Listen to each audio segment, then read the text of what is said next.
الحمد لله حق حمده، والصلاة والسلام على خير خلقه محمد وعلى آله وصحبه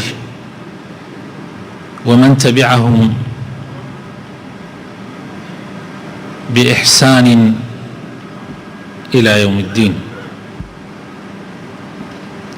خۆشەویستەکانم، لە زنجیرە باسەکانی ئەو شتانەی کە قەدەغەی لێکراوە لە شەرعە، ئەمڕۆ باسی بابەتێکی تر لەو بابەتانە ئەکەین کە حرامە ئینسانی موسڵمان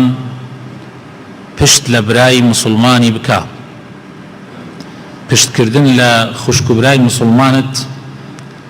حرامە لە 3 ڕۆژ زیاتر. پێویستە لەسەر هەموو موسڵمانان وەکو فەرزێکی شەرعی کە خۆشەویستی و محەبەت لە بەینیانە هەبێ.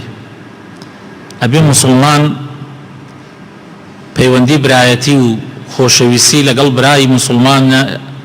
پتەو بکە و بە هیچ شێوازێک ئەبێ هەوڵ بدا دڵی عاجز نەکات و ئازاردانی دڵی برای موسڵمان وەکو عەرزمانکردن یەکێکە لە حرامەکان. کەوابوو پشت هەڵکردن لە یەکتریش ئازاردانە. موسڵمانێک پشت لە برای موسڵمانی بکە، قسەی لەگەڵا نەکا، ئازاری ئەدا. بۆیە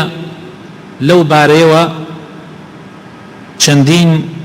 حەدیثمان هاتووە لە پێغەمبەری ئازیزمانەوە صلی الله عليه وسلم کە ئەم مەسەلەیەمان بۆ ڕوون ئەکاتەوە.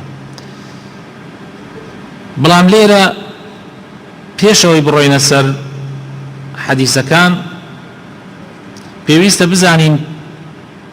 پشت هەڵکردنی برای موسڵمان لە برای موسڵمانی یعنی واتە هەجر بە زمانی عەرەبی هەجر چەند جۆری هەیە. طبعا زانایان لەبارەی هەجرەوە شتیان زۆر وتووە و جۆر و شتیان زۆر داناوە، بەڵام ئەوەی کە وەکو بڵێ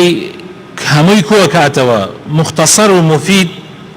کورتەی سودبەخش ئەوەیە بزانین هەجر دوو نەوعی هەیە. هەجرێک لەبەر خاتری ئەوەی کەوا بەرامبەر زەجر بکەی، یعنی عقوبەی بدەی، بیهێنیتە سەر ڕێگا. پشت هەڵکردنێک کە ئەبێتە مایەی ئەوەی کەوا کابرا تەمێ بکەی، یعنی بۆ تەمێکردن بێ. هەجر و زەجرین، یعنی هەجرێک بۆ تەمێکردن بێ. ئەمەش لە کەسێکەوە ئەبێ کە خاوەنی دەسڵاتێکی مادی بێ، یعنی دەسڵاتێکی هەبێ لەلایەنی مادەوە، یان دەسڵاتێکی معنەوی هەبێ. دەسڵاتی مادی وەکو کاربەدەست بەسەر خەڵکەوە، دەسڵاتی معنەوی وەکو باوک و دایک و ئەوانە بەسەر مناڵەکانیانەوە، یان مێرد بەسەر ژنەکەیەوە. هەجرێکی ترمان هەیە پێ ئەوترێ هەجری ویقائی. هەجری ویقائی چییە؟ ئەوەیە کە کابرا بۆیە قسە لەگەڵ بەرامبەرەکەیان ناکات یان پشتی لێ کردووە، ئەترسێت کاتێ تێکەڵیان ئەبێ تووشی گوناح بێ. ئیتر گوناحیش ئەنواعی هەیە، هەر لە شیرکەوە ئەیگرێتەوە، یعنی تۆ کاتێ تێکەڵی خەڵکەکەی مخالەتەی یەکێکەکەی ئەترسی تووشی شرک بێ، چونکە ئەو خۆی مشریکە، هاوبەش بۆ خوا بڕیارەدا. یا ئەترسی تووشی بیدعەیە بێ، چونکە کەسێکی مبتەدیعە. یا ئەترسی تووشی گوناح بێ، چونکە کەسێکی عاسی و تاوانبار و فاجرە، فاسقە. ئەمە پێ ئەوترێ هەجری ویقائی، یعنی تۆ خۆت ئەپارێزی نەوەک تووشی گوناح بێ لەگەڵیا. کەوابوو هەجر بەم معنایە ئێستا ئێمە کە باسیەکەین دوو جۆر هەجرمان هەیە. هەجرێک بۆ زەجرە، هەجرێک بۆ چییە؟ بۆ ویقائیە و خۆپاراستنە. ئەسڵ لە بەینی موسڵمانانە ئەوەی هەجر نەبێ، ئەسڵ وایە هەجر نەبێ، إلا لە حاڵەتێکە وەکو عەرزم کردن و تەفاسیلێکی زیاتریشی پێدەم. لو دو حالة لحالة هجري زجرة لحالة هجري وقائية دروس إنسان هجري بران براكيبك أيش طبعا بشرط شروطي زور خو نابي هر لخو منارك وهلصيت لخو قصة لقليك كأنك واداينك أما هجري كردوه يعني وبيه هيج بلغيك وبيه هيج بيانويك شرعي طبعا لما آخر بابته كمان إيسا بابته با بيش أوي باسي حديثة كان بكين باسي كان آيات يك بكين يعني يكدو آيات لسر أوي كواب مسلمان براي مسلمان خواهي قوراء فرمي إنما المؤمنون إخوة فأصلحوا بين أخويكم لسورة حجرات مشهورة آياتك يعني أفرمي مسلمان براي مسلمان يعني منو تو براين حتى تنانت براينا إسلامتي برايتي إسلامتي زور بقوتر لبرايتي دايكو باوك چونك برايتيك لسر عقيدة دا مزرابي زور بقوتر لسر برايتيك أخوتيك لسر نسب دا مزرابي إسلامتيكي إيما أمرو إسلامتيك نية براسي لسر عقيدة دا مزرابي حرب وكو چون بلي دور كات نيوجا كين يعني دينا مزقوتو هيج يعني اشتيكي بسيطة بس لسر إسلامتي دانا مزراوة چونك اگر لسر إسلامتيكي راستقينة دا بمزرين إيما هر وكو براي راستقينة من بيتي يعني بسر يكا أبيا بمرين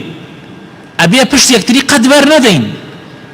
أبيا يكتري من زور خوش بي اگر يكيك من نخوش بي أبيا همو من خمي بخوين اگر يكيك من لي بقومي أبيا همو من خمي بخوين عقيدة زور مهمة أساس اشتكاني تر همويلة بنا لسر أو أكري بوي إخوة تعالى أفرمي إنما المؤمنون إخوة أفرمي برايتي راستقينا إيمان دارانا برايتي كي راستقينا يعني هل أو إنما لزمان عربية أو تانك لعربي شارزايها به أو إنما كافو مكفوفية أداتي حصرة يعني حصر إيمان أكا حصر برايتي أكا أخوات أكا لسر كي لسر برا إيمان داران بويا أفرمي بيني إيمان داران چاك بكن با كس هيج إيمان داري لقاو هيج إيمان داري كالوت ليك نكا لآياتي كترا أخوة تعالى أفرمي السورة مائدة آياتي دو أفرمي وتعاونوا على البر والتقوى ولا تعاونوا على الإثم والعدوان أفرمي بسلمانان إيوه هاوكاري يقبن لسر چاككاري لسر تقوى وإيمان هاوكاري يقبن هاوكاري يك مكن لسر تاوان لسر عدوان لسر تعدا يعني لبر عشرة إما هاوكاري يكتريبين مثلا من عشرتكم ظلم بك عليك بك مدفنها بك مدوى عشرتكم اشتوانية عشرتايتي قومايتي أبي لو سنورة بك أخوة دياري كدو أخوة أفرمي وجعلناكم شعوبا وقبائل لتعارفوا إيما ومان كدوتا نتوو قلوا عشرة تا يكتري بناسن يعني عشرتايتي بو أولا منو تو زياتر يك بناسينو برايتي كمان بتوتر بي بو أولنية إيما خواني فرموا لقرآن وجعلناكم شعوبا وقبائل لتعاركوا يا لتتقاتلوا عشرتايتي وقومايتي بو أولنية إيه ولا قال يكا شربكن بجنجن لقال يكا هين بكن يعني قصدم أم عشرتك پشتیک بگری و دش بحق و نحق پشتی عشرتی خود بگری عشرتایتی او ندرسته تا وكو للسنوري حقا وللسنوري بياوتيا وللسنوري يبتري ناسيا لو درشو أبي بجاهلية أبي بعصبية بيغمري خواص الله صلى فرموي أفبدعوى الجاهلية وأنا بين أظهركم فرموي من هام لنيوان تانا اشتان من ماون تازه جاري كتر جاهلية نفامي دا سيكر بيه يعني أم 10 دقيقة و10 دقيقة دعوها فإنها منتنة فرموي واز لم ناو تورانه بيرن براسي ما بوغنه اما اگر بو خير بكار بي زور باشا اگر بو خير بكار بي زور باشا بس اگر بو شر بكار بي براسي بوغنه ولاكي كي بيسه بسلمان ابي وابي ابي لسر خير وشاكه هاوكار يكبين بس لسر شر خرافه دور بگرين ليك براسي هلا بدا وبي غمري خاص الله وسلم افرمي له حديثه افرمي لا تقاطعوا افرمي بسلمانان بش ليك مكن يعني ليك دا مبرين ولا تدابروا بش ليك مكن ولا تباغضوا قين ليك تريها المقرن ولا تحاسدوا حسودي بيك مبن چند جوانا ام برنامه ولا كأنه بويك يتر ايلي بوي من ايلي لا تقاطعوا من او برسياراكم چند كسي تقاطعي كردوا لا تدابروا چند يكمان هيا پشتمان ليك كردوا لا تباغضوا عم نقين ما ليك دائما برنا وظلمان او نقين ما برابر بيك هالقرده حد بسلمان او خريكك سري بسلمان هلا كاني ولا تحاسدوا يريو حسودي ما بن بيك آية واينا براينا اخو اما بو ايمي اما حديث بيغمبر صلى الله عليه وسلم بو ايمي وكونوا عباد الله اخوانا ببنا بنديكي باشي براي يكتري بنديكي خوا براي يكتري آية بالفعل ايما بندي خواين وبراي يكترين ولا يحل لمسلم درسني بو هيش مسلماني ان يهجر اخاه كوا بشت لبراكي بكا فوق 3 تاسير روج زياتر حج بسلماني بوينيه بشت لبراي مسلماني بكا لسير روج زياتر خواي تعالى سير روجي دانا وبكر رحمتك يعني تاسير روج منو حاجه احمد بو معنى بين يعني دم الكترين بوكسيك مان كنت تاسير روج مجال ماندريا امسي روجا بو يدريا بشر ضعيفه تشتيك ويجا الرأي ومانا تاسير روجا قال توريك دامر كي بو السير روج يك ساعات ما قناح باري اكتل لنا قناح حاجين تاسير روج قينا امش نقح لخو الرأي يعني تاسير روج يعني عاجز بون تاسير روج مجالي دريا لسير روج تيبريكت يترنيه لحديث كتاب بيغمر فرمي صلى الله عليه وسلم لا يحل لمسلم أن يهجر أخاه فوق 3 ليال دروسني هيج مسلماني لقر هيج مسلماني كان لسير روج زياتر قصنكا دروسني يعني حج بسلماني لقر هيج بسلماني كان لسير روج زياتر قصنكا والسلام بيكترين كان يلتقيان أقر قيشن بيكتري فيعرض هذا ويعرض هذا أم بركات أولاه أو بركات أولاه أما تشونه به نابت وخيرهما أي تشاكا كان كاميانا لو يتريان باشترن الذي يبدأ بالسلام كي يكم جاء الرأس سلامك أويان لو يتريان باشتر أويك سلامك لو يتريان باشتر روجي كان حسن وحسين بين أن تكشفوا سبحان الله براش بيني تيكا حسن وحسين لسر موضوعيت إمامي حسن وإمامي حسين كر إمامي علي شزاي في غمر صلى الله عليه وسلم بين أن تيكشف موضوعيت هاتنا وبين أن تيكشف طبعا أوان لسير روج ذاتنا جاي سير روجك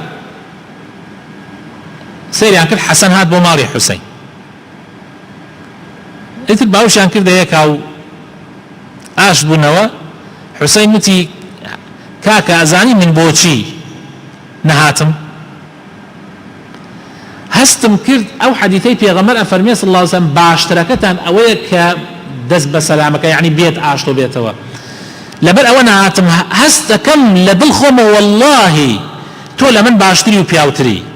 لبل او حزم كرد او قوريه بو تو بينك بو من بي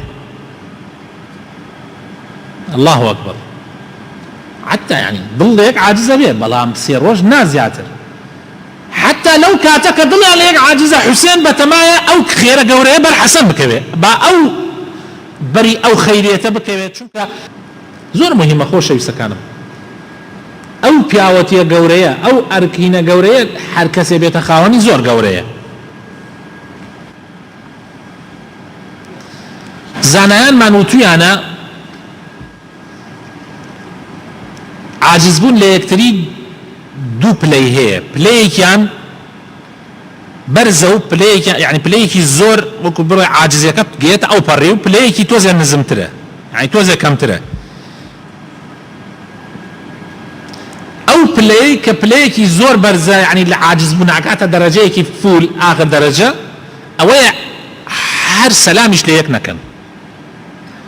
لو كمتر اوي السلام ليك بكن بلا محاورتينك تێکڵاوی نەکا سەلام هەبێ بەس تێکڵاوی نەکا زانایانمان فەرموویانە ئەم حەدیثانەی کە پێغەمبەر صلی الله عليه وسلم حەڕەشە ئەکا لەو کەسەی کەوا قسە لەگەڵ برای مسلمانە نەکا مەبەستی هەڕەشەکە بۆ دەرەجە بەرزەکەیە بۆ ئەو عاجزبوونەیە کە لە لووتکەیە بەڵام عاجزبوونێک ئیسە من و تۆ هەست دەکەین ئەگەر وەلێکا بین تووشی گوناح بین هەست دەکەین ئەگەر وەلێکا بین زیاتر بینمان تێکەچێت کاکە هاوڕێتی یەک ناکەین و بەڵام سەلام لە بینمان ناهێن هاوڕێتی یەک ناکەین و سەلامی شتێک نادەین ئەمە بەری ئەو هینە ناکەوێ ئەو هەڕەشانە ناکەوێ مادام سەلامەکە هەیە هەر بە کاملی نیان بڕێتەوە بەری ئەوە ناکەوێ ئینشاء الله تعالى چونکە سەلام هەر لە خۆ ئاوە کاتە سەر ئاگرە سبحان الله پێغەمبەر فەرمێ صلی الله عليه وسلم لە حەدیثێکە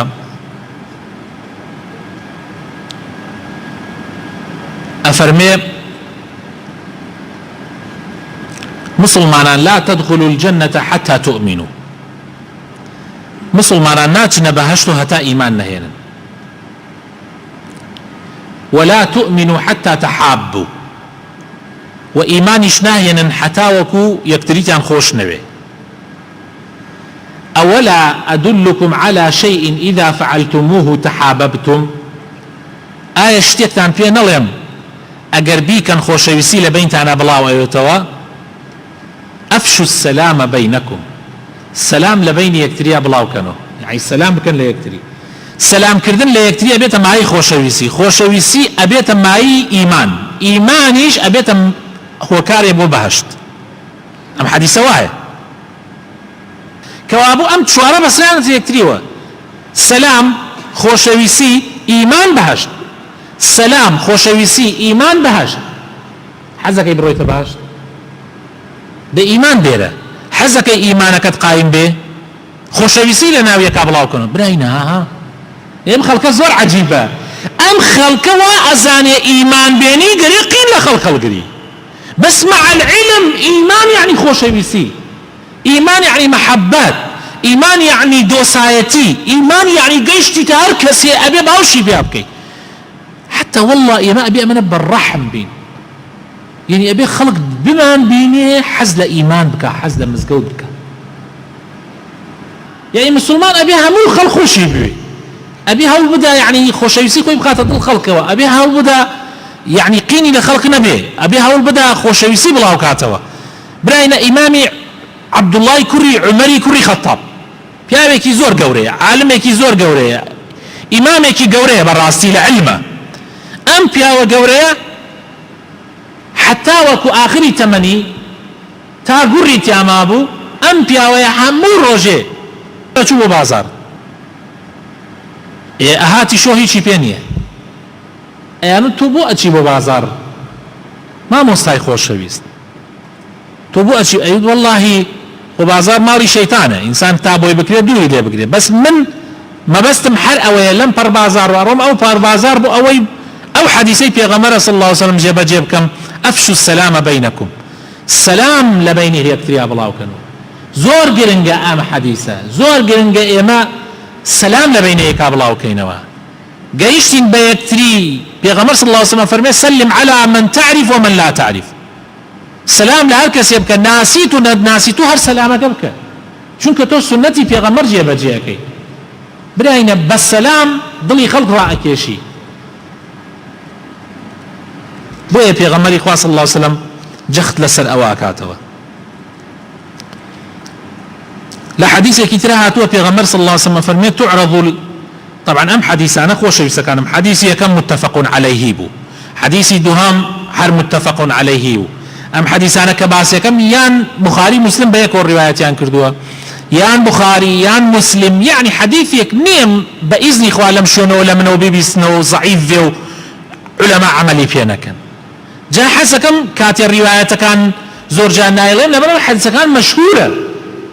بيويستي بونية مثلا بون مناك بردوان من مشغول الرواية كاني بم بإذن خواهي قورة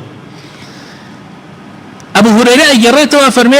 بيغمر صلى الله عليه وسلم فرمي تعرض الأعمال في كل اثنين وخميس أفرمي عمل إنسان لهمود شميك وبين شميك عرزكري فيغفر الله لكل امرئ لا يشرك بالله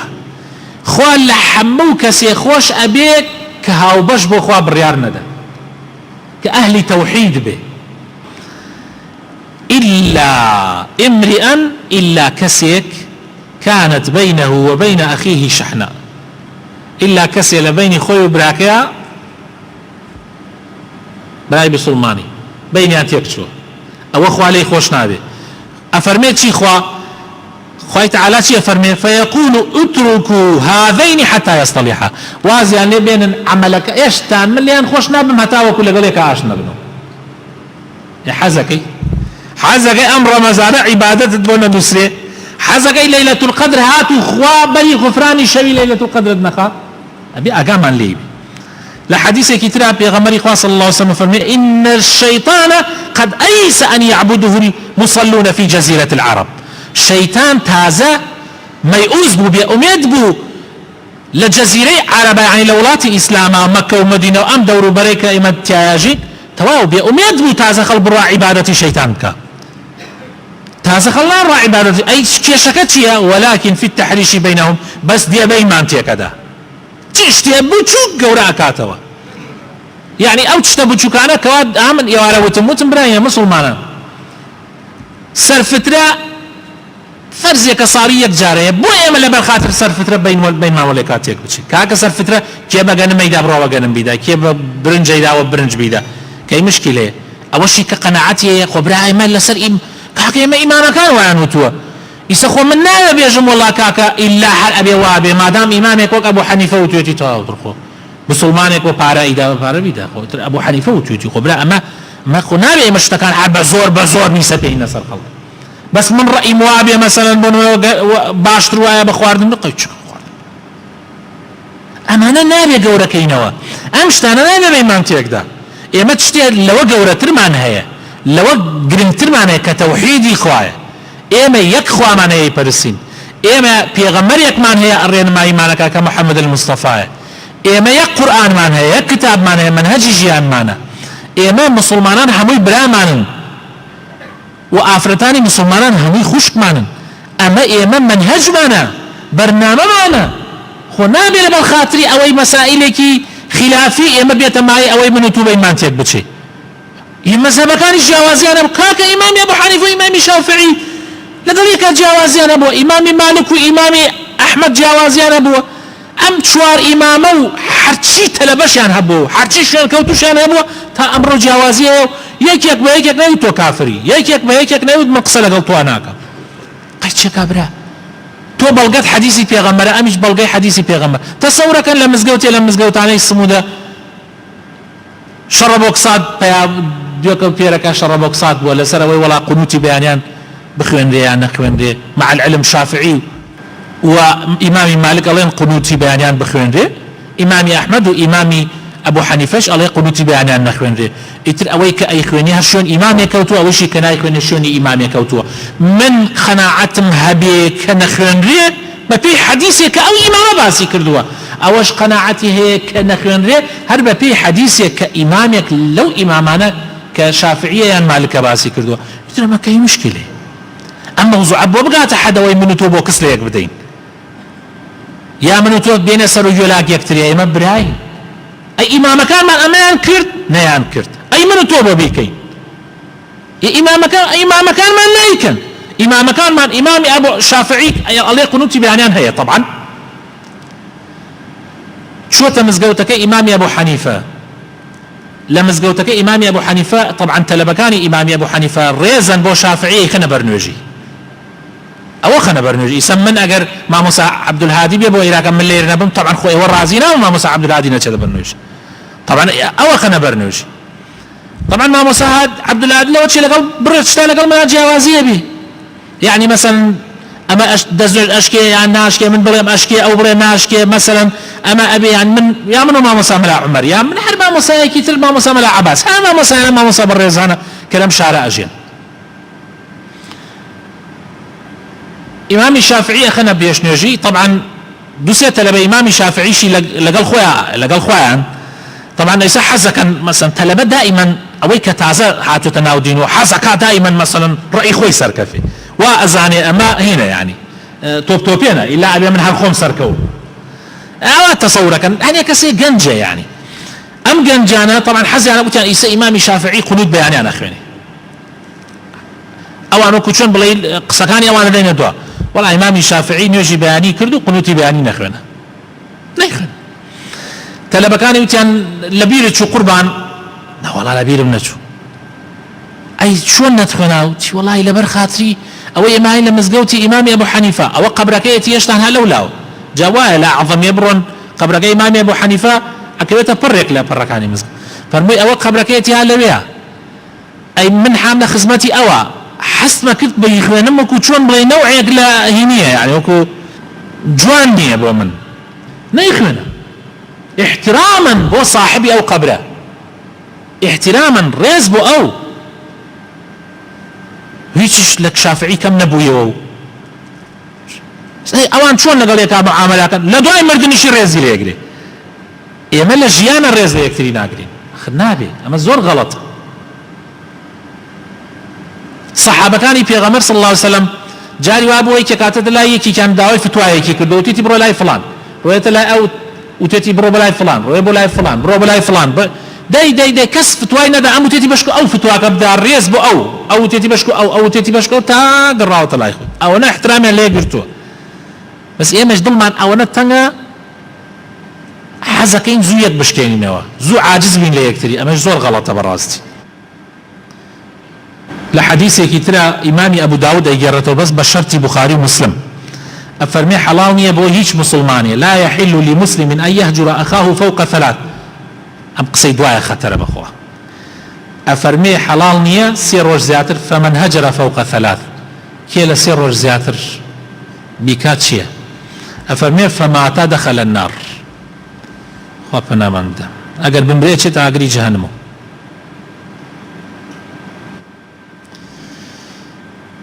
لحديثك تراك هر إمام أبو داود يجرته حديثك صحيحة أفرمي من هجر أخاه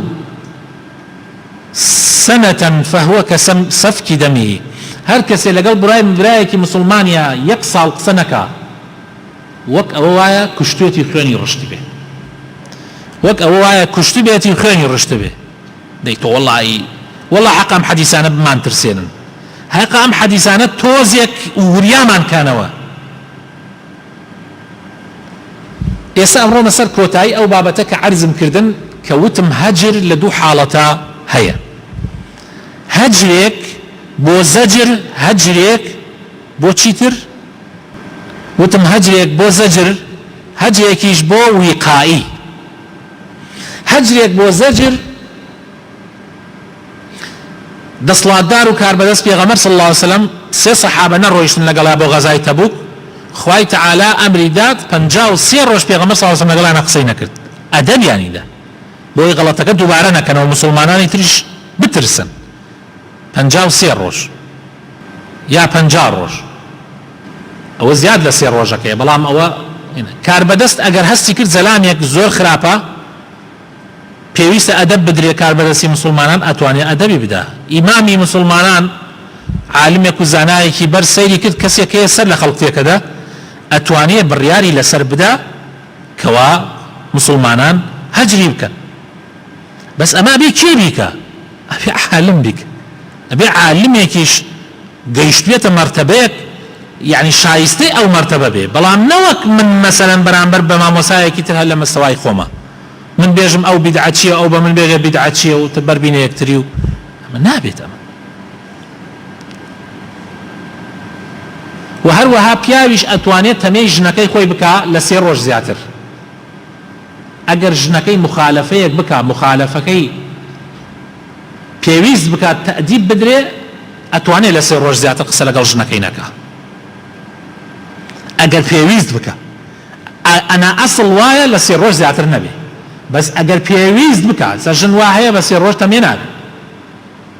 ئەگەر پێویست بکە لە 3 ڕۆژ زیاتر ئەتوانێ بیکە پێغەمبەر صلی الله علیه وسلم یەک مانگ هەجری ژنەکانی کردو یەک مانگێکی عەرەبی هەتا ئەڵێ لە 29ەم ڕۆژ گەڕایەوە یەک مانگ نەڕۆی هیچ ژوورێک لە ژوورەکانیانە نەخەوت چووە شوێنێکی تایبەتی وەکو بەیتونەیە شوێنێک ئاوا بوو لەوێ ئەمایەوە یەک مانگ دوای مانگەکە گەڕایەوە وتیان ئەی پێغەمبەری خوا تۆ و سوێنت خواردبوو یەک مانگ قسەیان لەگەڵانەکەی فەرمووی مانگی عەرەبی 29 هەیە 29 ڕۆژ گەڕایەوە تۆ یعنی ئەتوانێت ئینسان ئەوە بکە. هەروەها بۆ ویقایی هەجری ویقایی چییە؟ برادرێک کتێ عەرەقخۆرە خزمێک کتێ عەرەقخۆرە تۆش مستەوات نەگەیێتە ئەوەی تۆ ئەو تەمێکەی لەوانەیە لەگەڵ یابی بڕات تووشی عەرەق خواردن بکە. عەرزم کردن برادرێکە بوو لە مزگەوتەکەمان لە شوێنێک لە شوێنەکان ئەو برادرە بەردەوام خەوەریان ئاودم ئەیان دەڵا مامۆستا فڵانە کەسمان دێ دانیشتێ لەسەر گەعدەی فڵانە کەس وەمانە ئیتر منیش زۆر جار ئەمود کات فلان بۆ ئەڕۆی لەگەڵیان ئەیت بەڵڵا مامۆستا خۆ من ئیسام لە مزگەوت ئەیت وەڵڵی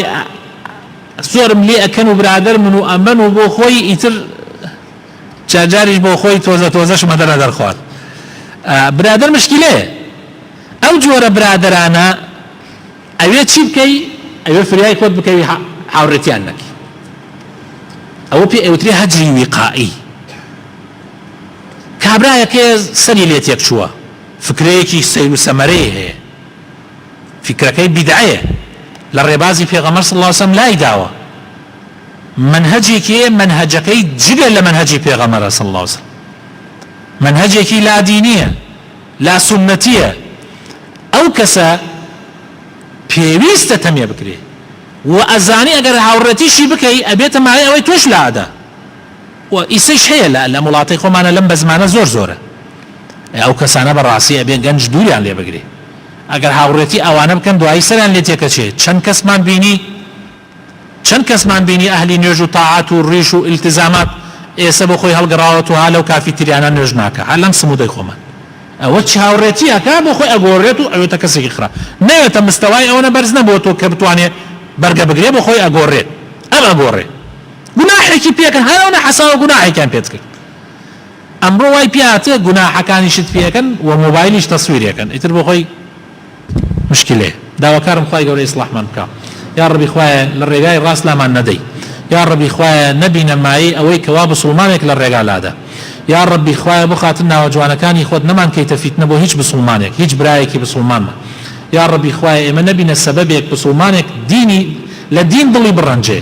یا ڕەبی خوایە بۆ خاتر ناوە جوانەکانی خۆت هیدایەتی گەنجەکانمان بدەیت یا ڕەبی خوایە